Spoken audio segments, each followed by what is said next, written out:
Hi, everybody. Dr. Chris Hoff here, in time for another kitchen table talk. And today we're going to talk about the will tech disrupt mental health services? So that's our topic today. Will technology, Silicon Valley, all of that disrupt mental health services? And so it's needless to say this year's ravaged our collective mental and relational health. The last several months has shined a spotlight on our collective mental health, and along with that now money and tech, venture capital and tech has taken notice. Currently there are up to almost 20,000 mental health apps in the App Store, and like fitness is being disrupted currently, like by tools like Peloton, Mirror, Fitbit, those kinds of things.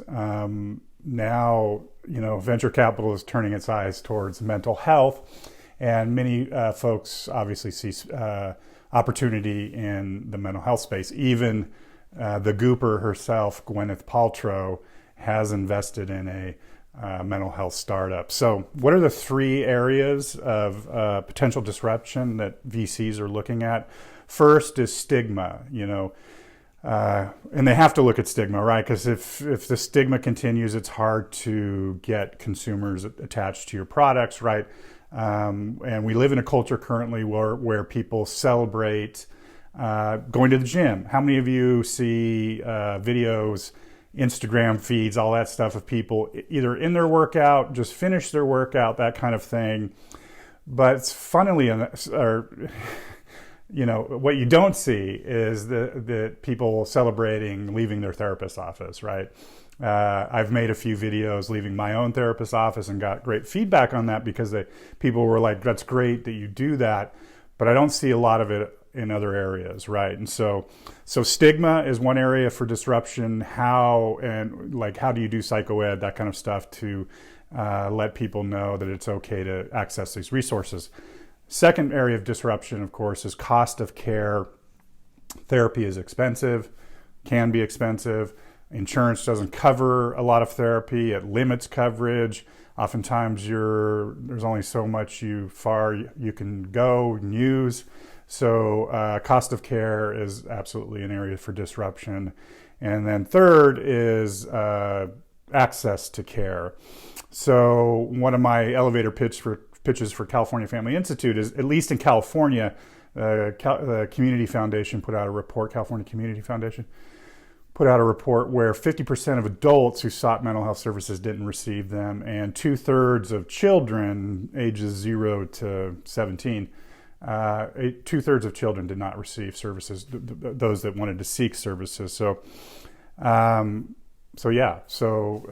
access to care is a problem, and many of the video services, people are kind of making the argument that like telehealth is opening up access to care, and sure, yes, it is, but it's limited in how far it can reach, and there's only so many therapists. I can't tell you how many calls I've received or emails I've received asking if I want, from recruiters asking if I want to join like a BetterHelp or some sort of one of their competitors as a telehealth therapist. The scale for that is only so large. There's actually, the number of therapists in North America, at least the United States, is declining. And there's a lot of other reasons for that, which will be another video. But so the scale that can actually happen with the BetterHelps of the world or these telehealth companies is only so limited. So another area for disruption is access to care. So what is the critique of our field by what I've been listening to by the venture capitalists, the tech people, the startup culture? That one-on-one therapy is something that you only access in moments of crisis. It's expensive. The scheduling is difficult to get somebody to come to an office. This is the argument that VCs would make. There's no examples of your previous work. People don't know how there's not much clarity. They don't know how long therapy is going to take. They don't know if you're even good at doing therapy, which there's some justification in that. And of course, one-on-one therapy is stigmatized. It's a lot of people, there's a lot of meaning being made about if you have to see a therapist in our culture and what that means, and in different cultures, what that means if you have to seek therapy. And one-on-one therapy is constrained. Like I was saying earlier, there's only so many therapists. I get a lot of calls from people that have told me they've tried multiple therapists, because I answer the phone for CFI, told me multiple therapists. They've called multiple therapists and they have not received any calls back. And so that's the problem. So what are the opportunities that the tech world sees in our field? Well, increasing capacity for care. How can they touch more people is an area. Delivering care in new ways. What are some more innovative ways that you can deliver care? Of course, there's the psych drugs and the psychedelics. A lot of people are becoming interested in the psychedelics, especially the microdosing stuff, and what that might mean in developing and delivering new kinds of care. So they see opportunity in that. There's opportunity in testing mental health, like how do we know we're okay? And obviously the brain is, always been hot and it's getting hotter. And I have a critique of that, which will be in another video too. But people see an opportunity to, just like you could take a blood pressure, maybe you can take some sort of brainwave thing and do some innovation that way. So what are the challenges in my mind, in my opinion, to this movement of tech into the mental health space? Well, startup culture, for one, right? Startup culture is grounded in this kind of idea of like we move fast and we break things and then we just keep going. That's fine if you're doing software. It's not okay if you're doing people's care. So startup culture, I think, is a problem. I think people get lost in that kind of idea of like break things, move fast, that kind of Steve Jobs mentality or what have you, and not okay in the mental health field.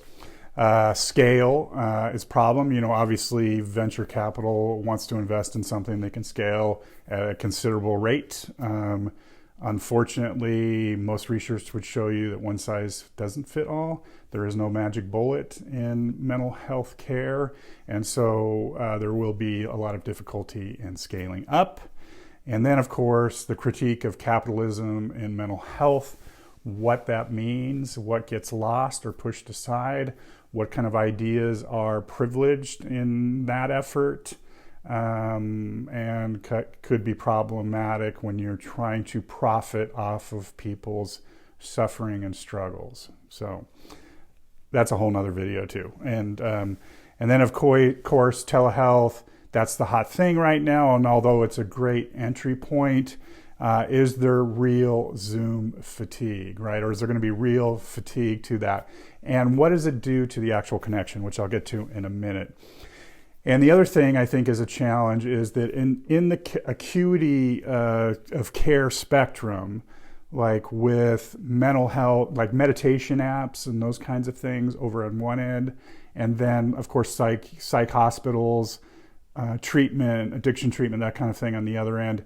It's easier to innovate on kind of like this level of the acuity of care range, but once you start sliding down the spectrum over to, the hospitals, the treatment centers, those kinds of things, it's much harder to innovate. And I think anybody that's spent any time working in those environments would be able to tell you that they're bogged down with a lot of bureaucracy, old ideas, those kinds of things, and very resistant to innovation. So that's the other area.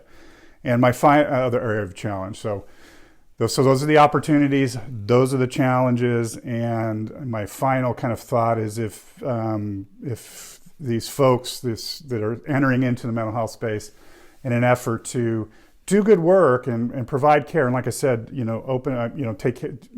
do something about cost of care, do something about access of care, do something about stigma, great. But if these people think they're going to escape the same challenges as brick and mortar therapy, I think is naive at best and dishonest at worst. And that connection is key.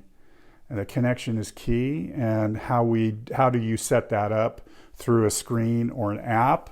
And I think maybe there might be some interest in early adoption to that, but will it sustain over time? Will it really deliver the connection required for, I think, effective mental health care? And I don't want to be considered a Luddite, right? I'm interested in and curious about these things, but I'm also very cautious. And quite honestly, I prefer one-on-one, being able to sit with the people that I'm working with and meet with them in person, eye to eye. And I just think that kind of connection, that kind of relationship is hard to beat. So that's my talk, my kitchen table talk on will tech disrupt therapy, mental health services, and hopefully that was helpful. I would like to know your thoughts. Please let me know in the comments or send me a DM or a message. But I would like to know what you're thinking about all of this, for or against, any ideas. What do you think would be innovative? I would really love to hear from you. So as always, I'm Dr. Chris Hoff. This has been a Kitchen Table Talk. Thanks for watching, listening, all of that.